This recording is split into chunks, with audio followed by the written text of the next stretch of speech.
Obsession often wears the mask of love. Those words hit deep, don't they, my friends? Because sometimes what feels like love, the kind that keeps you up at night, makes your heart race and fills your mind with one person's name, might actually be something else entirely.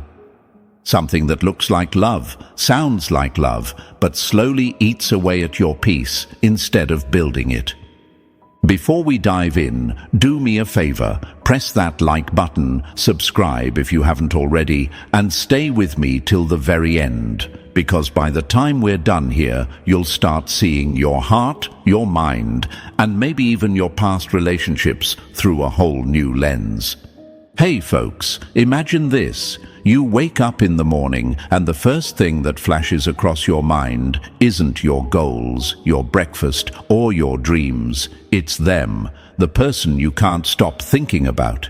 You scroll your phone just to see if their name shows up on your screen. You hear a song, and somehow every lyric seems to be about them. You go through your day like a movie on repeat. Same scenes, same feelings, same thoughts circling back to the same person, and you tell yourself it must be love, right? But what if I told you that it's not love? It's possession dressed as passion. It's your mind playing tricks on you, like a magician making you chase the illusion while the truth stands quietly in the corner. See, real love doesn't make your world smaller. It doesn't chain your thoughts or drain your energy. Love expands you. It gives you space to breathe, to grow, to find stillness in the chaos. You know, my friends, we live in a world that confuses madness for romance. Movies, songs, and stories have taught us that love should make us lose sleep, skip meals, and go crazy in the name of passion. They made it sound like the more you suffer, the deeper your love is. But let me tell you a truth that might sting a little. If it costs you your peace, it's not love.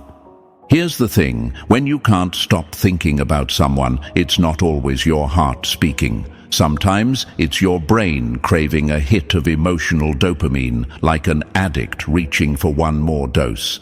Sometimes it's your fear of emptiness dressing up as devotion, and sometimes it's your ego whispering, if they come back, it means I'm enough. But love, real love, doesn't scream for attention. It doesn't beg. It doesn't haunt. It whispers. It steadies. It heals.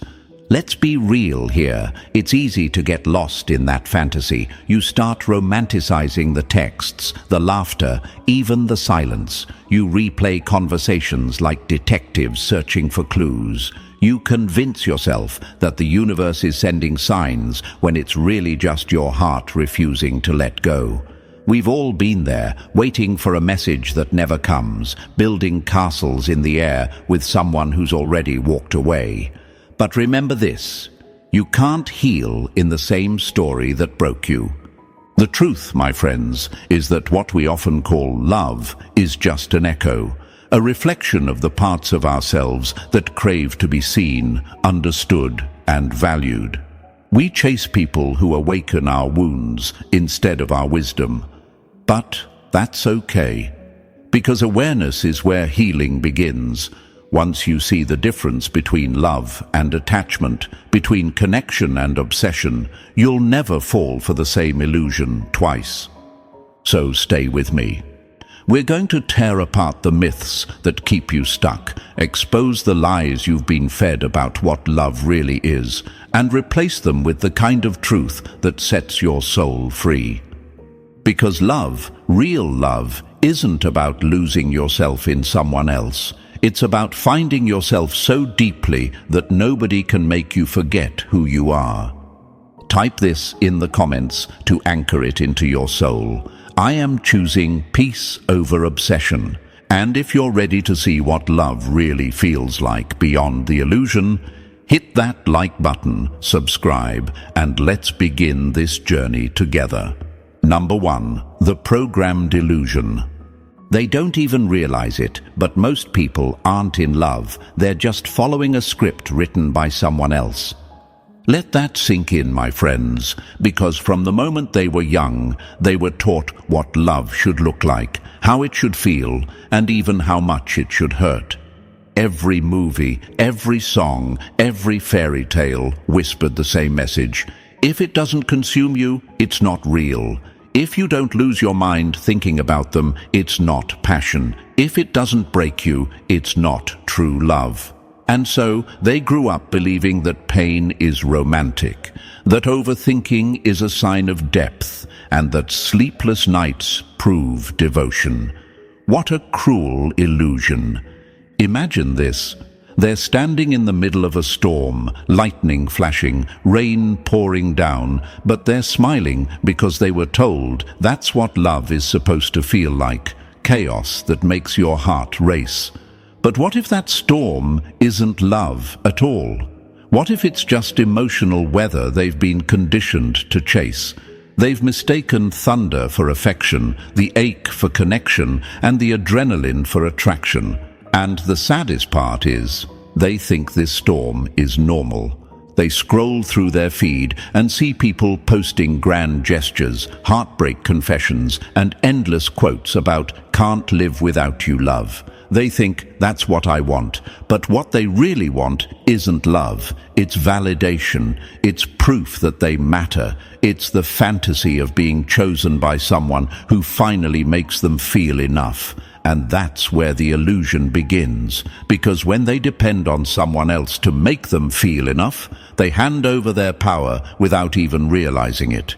Here's the uncomfortable truth. Society doesn't celebrate calm love. It celebrates chaos. The loudest stories, the most dramatic heartbreaks, the ones that break people down, that's what gets attention.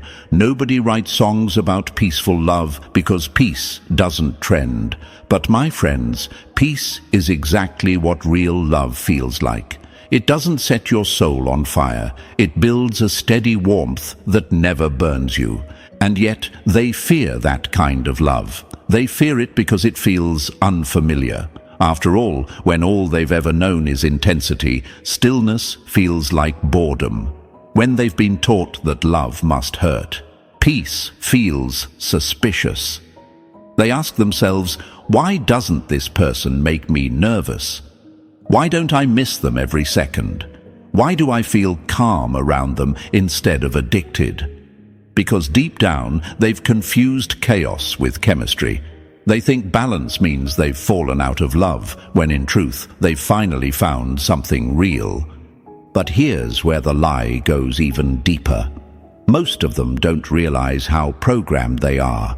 They carry invisible blueprints inside their minds, handed down by generations of broken lovers. Maybe they saw their parents fight and then call it love. Maybe they watched people chase after those who hurt them, calling it passion. So they grew up thinking that love must come with pain, that absence proves devotion, that the one who makes you cry must secretly care. It's not their fault they were taught that way, and yet at some point they must wake up, because illusions can only survive in the dark. Once they turn on the light of awareness, they'll see it clearly. This isn't love. It's conditioning. They've been living a script written by fear, rewritten by society, and performed by generations who never healed their own hearts. The question now is, will they keep playing the same role, or finally step off the stage and write their own story? I know, my friends, it's not easy to unlearn. It's not easy to walk away from the drama that once felt like home. It's not easy to sit in silence when they've been addicted to noise, but healing starts when they stop romanticizing chaos and start choosing calm. When they stop chasing emotional roller coasters and start building steady ground. Because love isn't meant to be a battlefield, it's meant to be a sanctuary. So yes, it will feel strange at first. Letting go of the chase, letting go of the constant thoughts, letting go of that idea that love must always be intense. It will feel like something's missing. But what's really missing is the addiction to pain. And once they detox from that, they'll find something much purer waiting on the other side: clarity. They'll start realizing that love was never supposed to hurt this much. they'll begin to see that peace doesn't mean the absence of passion. It means the presence of emotional safety. And when that realization hits, they'll stop chasing people who make their soul anxious. They'll stop confusing silence with loss. They'll start feeling whole again, not because someone completed them, but because they finally remembered who they were before the illusion began. My friends, maybe this is the moment they finally stop asking, "Why can't I stop thinking about them?" and start asking, "Why do I believe this is love?" Because once they question the illusion, it starts to crumble. And beneath it, what's left is the truth. Love that doesn't demand, love that doesn't drain, love that doesn't leave them gasping for air. It's time to rise above the old programming. Time to stop being the character in a movie written by other people's pain. They have the pen now. They get to redefine what love means in their story. Because love isn't meant to be madness. It's meant to be mastery. So if this message hits home, type it in the comments. I am unlearning the illusion. Show them. Show yourself. Show the world that you're no longer chasing storms. You're becoming calm after them. Stay with me, because what's coming next will go even deeper. We're going to pull back the curtain on what's really happening inside their mind when they can't stop thinking about someone. The truth may be uncomfortable, but trust me, it's the kind of truth that sets you free. Number 2, the chemical trap. Sometimes it's not your heart that's addicted, it's your brain. That one hits hard, doesn't it, my friends? Because most people think their pain after losing someone comes from love, but science tells a different story. What they call love in those sleepless nights is often nothing more than their brain chasing another chemical hit. It's not romance, it's withdrawal. It's the same pattern that hooks gamblers to the rush of a win or addicts to the high of a drug. Their mind isn't yearning for the person. It's craving the feeling that person created. Imagine this. They meet someone who makes them laugh, touches their hand, or looks at them like they're the only one in the room, and suddenly it's like fireworks explode in their chest. Their brain lights up with dopamine, that sweet little chemical that says, "This feels amazing, do it again." Every text, every glance, every good morning message becomes another spark, another shot of pleasure. It feels like destiny, but it's chemistry. And when that stimulation disappears, they crash, they spiral, they start asking, "Why can't I stop thinking about them?" The answer isn't mystical, it's biological. Their brain remembers the high, it wants the feeling back. And just like a drug, it doesn't care if that person is good for them or not. It just wants another hit. That's why people go back to toxic exes, why they check old messages, why they reopen wounds they promised to close. It's not weakness, it's wiring. Dopamine rewards them for chasing pleasure, not peace. That's how they get trapped. Then comes the second chemical, oxytocin, the bonding hormone. The one that releases during hugs, deep conversations, even intimacy. It ties emotion to experience, making them feel connected. Even when that connection is one-sided, it's the reason they still feel close to someone who's long gone, the reason they can't fully let go. Their brain, in a way, is loyal to the memory of the chemical rush. And here's the crazy part. When they don't get those chemicals anymore, their mind starts panicking. The silence feels unbearable. They start overthinking, replaying, fantasizing. Not because they love the person more, but because their brain is begging for stimulation. They're not heartbroken, they're detoxing. They're experiencing emotional withdrawal disguised as longing. You see, my friends, love isn't supposed to make them feel like that. Real love doesn't cause chemical chaos, it creates balance. But when they mistake dopamine spikes for destiny, they're walking into a trap. A sweet one, yes, but a trap nonetheless. It's like sipping from a cup of honey that slowly turns into poison. Every thought, every replayed memory, every late-night scroll becomes another sip. And before they know it, they're drunk on illusion. They'll tell themselves, "I can't help it, I just love them." But love isn't supposed to feel like addiction. Love is calm. Addiction is desperate. Love says, "I want the best for you." Addiction says, "I can't live without you." Love allows freedom. Addiction demands control. So the next time they find themselves obsessing over someone, unable to think straight, they should pause and ask, is this love or is this chemistry running the show? The hard truth is, our brains love shortcuts, and emotional intensity is one of them. The mind would rather feel something, anything, than nothing at all, so it clings to whoever gave it the most stimulation, even if that person was chaos wrapped in charm. But here's the good news, they can rewire that pattern. Awareness is the first step. Once they understand that their pain is chemical, not cosmic, they start to heal. They stop chasing and start observing. They stop reacting and start detaching.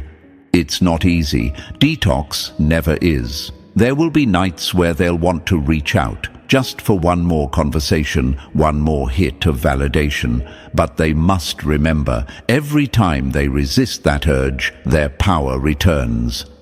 Every time they choose silence over self-sabotage, their peace rewires the craving. And slowly, thought by thought, they'll begin to feel something new, clarity. As Marcus Aurelius once said, you have power over your mind, not outside events. Realize this, and you will find strength. Their mind created the trap, but it can also create the escape. And when they break free from the chemical cycle, they'll finally experience what love feels like without the addiction, steady, secure, sacred. So, my friends, when the next wave of longing hits, don't ask, why do I miss them? Ask, what part of my brain is craving them?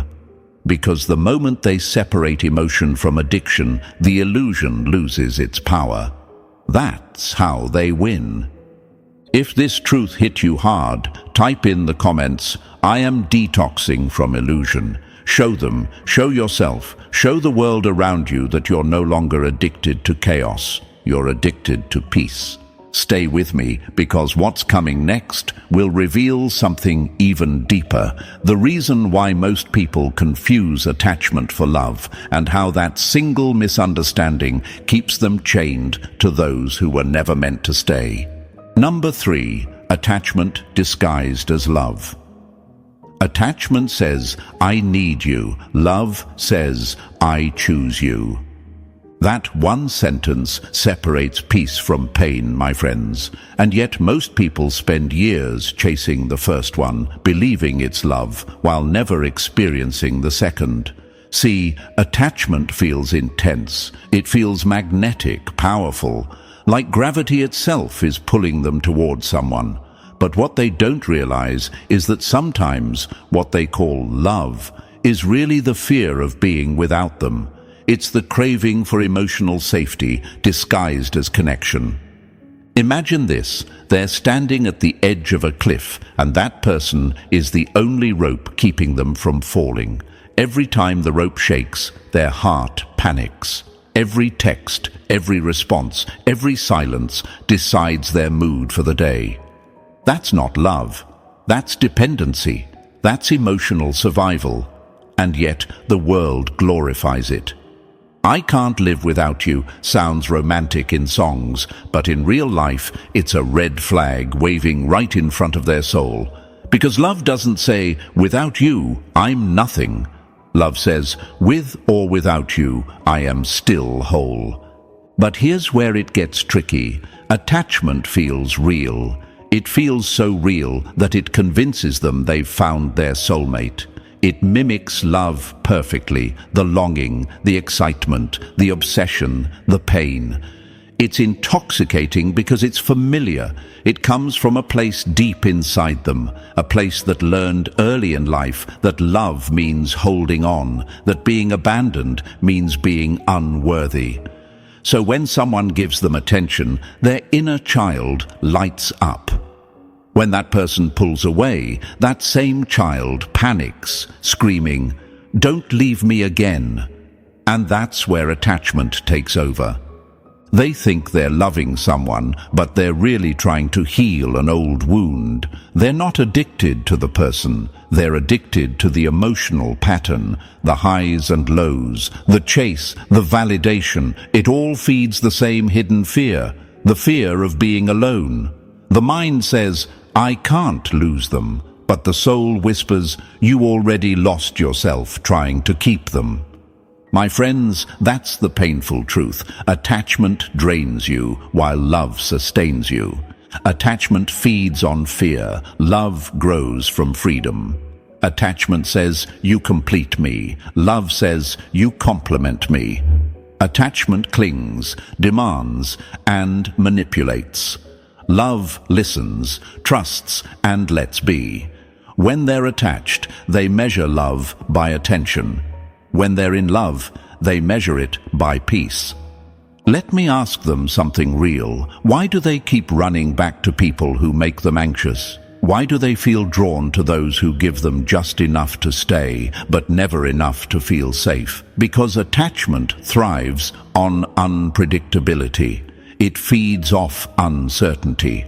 The more they feel unstable, the more addicted they become. It's not their fault. It's biology mixed with unhealed emotion. But the moment they see it for what it is, they reclaim their power. Breaking attachment feels like tearing a piece of their heart out. It hurts. It feels wrong. Their mind screams that they're losing love. But what they're really losing is the illusion of safety that never truly existed. The fear will tell them they'll never find someone else. The mind will beg them to text back, to check, to chase. But every time they resist that urge, they are reteaching their nervous system that peace is possible, that they don't need chaos to feel alive, that they can breathe without being held hostage by another person's presence. And when they finally start choosing themselves over the attachment, something magical happens. The panic begins to fade, the thoughts become quieter. The silence, which once felt unbearable, starts to feel sacred. They realize they don't need someone to fill the space within them. They just needed courage to sit in that space long enough to find themselves again. Real love, my friends, doesn't make you beg. It doesn't make you anxious. It doesn't make you question your worth every other day. Real love is not a cage. It's a home. It's the kind of bond that doesn't take your breath away. It helps you breathe easier. And when they learn to love without attachment, they'll finally understand what peace feels like. Marcus Aurelius once said, "You have power over your mind, not outside events. Realize this, and you will find strength that applies here more than anywhere else." They can't control who stays or leaves, but they can control whether their peace depends on it. That's real strength, not needing anyone to be whole, but still choosing to love with an open heart. So, if this truth hits home, type it in the comments right now. I am learning to love without attachment. Show them, show yourself, show the world around you that your love no longer comes from fear, it comes from freedom.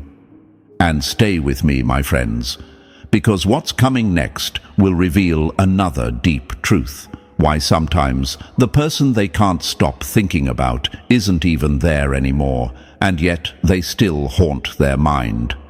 It's not them, it's the ghost of memory. And once they understand that, they'll finally be able to let go. Number 4, the mirror of memory. Sometimes it's not the person you miss, it's the version of yourself that existed when they loved you. That line, my friends, slices through the fog like lightning, doesn't it? Because deep down, they know it's true. The reason they can't stop thinking about that person isn't always because that person is so special. It's because their memory carries pieces of who they were back then.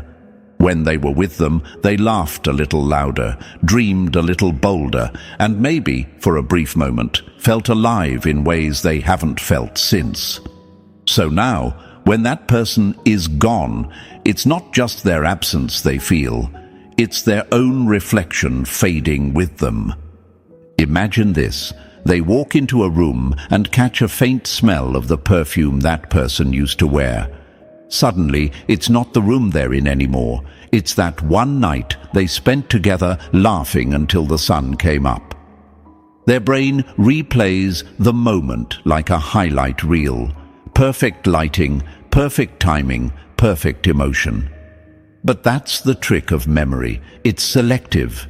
It filters out the pain, the confusion, the late-night arguments, the loneliness that crept in between those moments. Memory paints with gold and forgets the cracks in the frame. And so they become haunted by their own nostalgia. They're not in love. They're stuck in time. Their mind keeps looping the same scenes, the same smiles, as if finding the right angle could bring that person back. But, my friends, that's not love. That's longing. That's the ghost of what once was, whispering in their head. Remember when you felt wanted? Remember when life had color? But the truth is, the colors were never theirs to begin with. They borrowed them from someone else's presence. Here's the hardest truth. They're not really missing that person. They're missing the feeling that person gave them, the feeling of being chosen, of being seen, of being worthy. When that person left, those feelings went with them. But that doesn't mean those feelings are gone forever. It means they have to learn how to create them within themselves now. Because until they do, their mind will keep reaching backward, replaying memories like comfort food, sweet in the moment, but empty after it fades. It's strange how the mind works, isn't it? It doesn't crave the truth. It craves the comfort of what's familiar. That's why they can move on physically, but still be trapped mentally. They'll delete the photos, block the number, hide the gifts, and still find themselves thinking, what if they came back? It's because their mind doesn't grieve people. It grieves patterns, it grieves the story, it grieves the identity they built around being the one who loved them. And when that story ends, it feels like losing a part of themselves. But my friends, that's not the end, it's the invitation. Because behind every haunting memory lies a hidden message. It's time to remember yourself. The version of them that felt alive didn't come from that person. It came from within them, awakened by connection. That energy is still there, waiting to be reclaimed. They just got used to seeing it through someone else's reflection. The Stoics said, "You cannot lose what was never truly yours." And that applies here. They can't lose the love they felt because it came from inside them. They can't lose the moments that shaped them because they live within their growth. The person may be gone, but the lesson remains. The laughter taught them joy. The silence taught them strength. The ending taught them truth. So, instead of mourning the ghost, they can thank it. It won't be easy. The mind will still wander back sometimes. Certain songs will still hit differently. But one day they'll hear that same song, and it won't sting anymore. It'll just make them smile. Because healing isn't about forgetting. It's about remembering differently. It's about saying, thank you for the chapter, but the story moves on. And when that day comes, they'll look at themselves in the mirror and see something familiar. Not the version they were when they loved that person, but the version they've become after learning to love themselves. They'll realize they didn't lose anything. They simply outgrew it. So, if this message touches your heart, type in the comments, "I release the memory and reclaim myself." Show them, show yourself, show the world around you that you're no longer a prisoner of the past. You're the author of your present. And stay with me, my friends, because what's coming next digs even deeper. We'll talk about how sometimes it's not the memory that traps them, it's the fantasy they've built around that person, the idealized version that never really existed. And once that illusion breaks, freedom begins. Number 5, the fantasy they created. Sometimes they didn't fall in love with the person. They fell in love with the story they wrote about them. That one stings, doesn't it, my friends? Because deep down, they know how much of what they're holding on to isn't real. It's not the person they miss, it's the dream they built around that person. The fantasy, the version that existed only in their imagination. The one who always understood, always cared, always showed up the way they hoped someone finally would. But here's the truth. Most of the pain they feel didn't come from losing them. It came from losing the illusion of what they thought could be. Imagine this. They meet someone who says all the right words, gives all the right signs, and for the first time in forever, something inside them whispers, maybe this is it. Suddenly, everything about that person shines brighter. They overlook red flags, excuse inconsistencies, and romanticize the moments that felt special.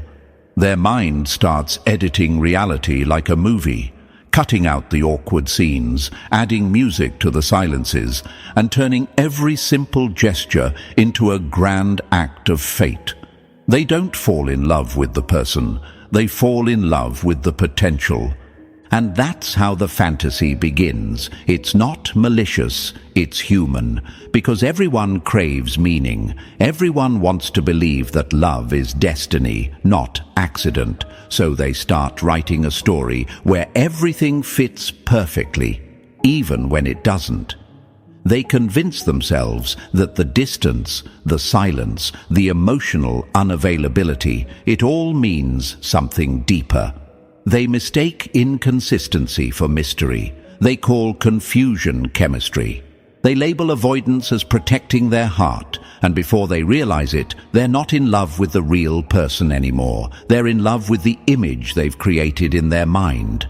But that illusion comes with a cost, because the more perfect the fantasy, the more painful the reality becomes. They start noticing cracks. The texts that don't come, the tone that feels colder, the energy that feels off. But instead of accepting it, they patch the cracks with hope. They say things like, they're just busy, or they're scared of their feelings. They keep rewriting the story to keep the fantasy alive, because the truth hurts more than the lie. It's like they're standing in front of a mirror, fogged up by their own breath, trying to see clearly, but refusing to wipe it clean. Deep down, they know the person in their mind and the person in reality are not the same. But admitting that would mean facing loss, and loss is terrifying. So they keep clinging to the version they imagined, believing that if they hold on long enough, that version will become real. But my friends, fantasies don't turn into truth. They dissolve when truth appears. The hardest part is realizing they fell in love with a reflection of their own desires. That ideal person represented the things they wished they could feel: security, excitement, belonging, peace. They weren't just in love with them, they were in love with the way they made them feel. That's why it hurts so deeply when the illusion breaks, because it's not just the person who disappears, it's the dream, the comfort, the hope. But here's where the healing begins, when they stop blaming themselves for believing, when they stop hating themselves for dreaming. Because dreaming isn't the problem, attachment to the dream is. It's okay to admit that they created a story in their mind.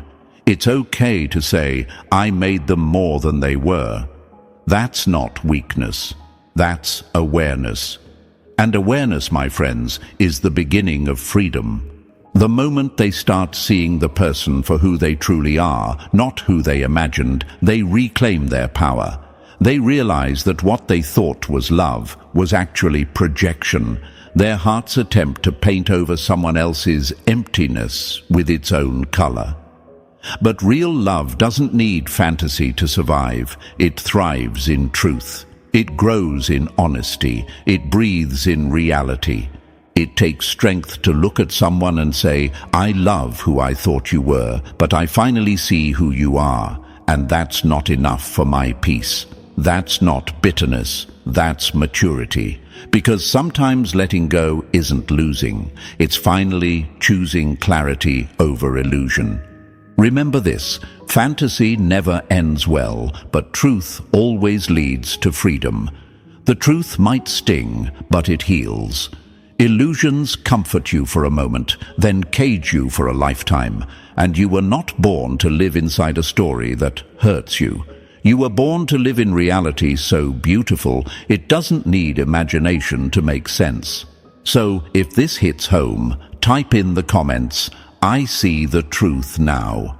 Show them, show yourself, show the world around you that you no longer chase the idea of someone, you choose authenticity. And stay with me, my friends, because what comes next digs even deeper. We'll talk about why the silence inside them feels so heavy, why they keep thinking about someone even when they know the fantasy is gone. It's not love, it's fear. And once they see it, they'll finally be free from the emptiness that keeps them holding on. Number 6, the fear beneath the thought. Sometimes they don't miss the person, they just fear the silence that comes after them. That's the part nobody talks about, my friends, because when the mind finally quiets, when the phone stops buzzing, when the messages stop coming, they're left alone with something far louder, their own thoughts. And that silence, it terrifies them. They tell themselves they can't stop thinking about that person because it's love, because it's destiny, because they're soul connected. But in truth, it's not always love that keeps them up at night. Sometimes it's fear. Fear of emptiness, fear of stillness, fear of being with themselves long enough to see what's really inside. Imagine this. They walk into their room after a long day, no notifications, no missed calls, just quiet. They try to distract themselves, scrolling, music, anything to fill the space. But no matter how loud the world gets, that silence creeps back in like fog. And in that silence, their mind starts whispering things they don't want to hear. Maybe I wasn't enough. Maybe I'll never find someone like them again. Maybe I'm the problem. So instead of sitting with those thoughts, they run back to the memory of that person. They think about them not because they want to, but because it's easier than facing themselves. The human mind has this strange habit. It prefers familiar pain over unknown peace, because at least pain feels predictable. At least it gives the illusion of control. They'd rather obsess over someone who's gone than sit with the uncertainty of who they are without them. They think the silence is empty, but it's not. It's sacred. It's the place where healing begins. But first, they have to stop fearing it. Here's a truth most people never realize. Love doesn't always leave scars. Fear does. It's fear that makes them check their phone every 10 minutes. It's fear that makes them scroll through old photos. It's fear that makes them believe that moving on means being alone forever. But my friends, fear lies. It's a storyteller that thrives on what-ifs. What if they were the one? What if I never feel that again? What if nobody loves me like that? Those questions don't come from love. They come from the part of them that's afraid to rebuild. They need to understand this. What they're feeling isn't weakness. It's withdrawal from distraction. It's their soul trying to speak after years of being drowned out by noise. When they sit in silence long enough, they start to hear something new. It's soft at first, almost unrecognizable, but eventually it becomes clear. It says, "You're okay now. You've always been enough. You don't need anyone to fill this space. It's yours." The silence that once scared them becomes their teacher, because silence is not punishment, it's purification. It's where they rediscover their own voice, their own desires, their own power. It's where they stop seeking completion in someone else and realize they were never incomplete to begin with. The mind will fight it at first. It'll try to drag them back to the noise, back to the chaos, back to the person who made them feel something. But every time they resist that pull, they're breaking the cycle. They're building a different kind of strength, the kind that doesn't need external validation to feel worthy. The Stoics taught this. If you are distressed by anything external, the pain is not due to the thing itself, but to your estimate of it. They suffer not because that person left, but because they keep replaying what it means that they did. They assign meaning to absence instead of finding purpose in presence. But once they stop asking, "Why did they leave?" and start asking, "What is this teaching me?" the entire story changes. They'll start to see that the silence isn't a void, it's a mirror. It reflects everything they've been avoiding, their loneliness, their insecurities, their unmet dreams. And once they face those reflections with courage, the obsession fades. Because truth replaces fantasy. Peace replaces craving. They realize they were never afraid of losing that person. They were afraid of meeting themselves. And when they finally meet themselves fully, they won't settle for anyone who makes them feel less than that peace again. They'll stop chasing the ones who trigger their anxiety and start attracting the ones who match their calm. They'll stop searching for the one and start becoming the one, whole, grounded, and free. So if this message hits home, type in the comments, "I am no longer afraid of my own silence." Let the world see it. Let yourself see it, because this is how freedom begins, not by finding someone new, but by finding yourself again. And my friends, if you made it this far, press that like button, subscribe, and share this with someone who needs to hear it tonight. Someone who's confusing noise for connection, chaos for chemistry, silence for loneliness. Because the truth is, the moment they stop running from their own silence, they'll realize that's where real love finally speaks.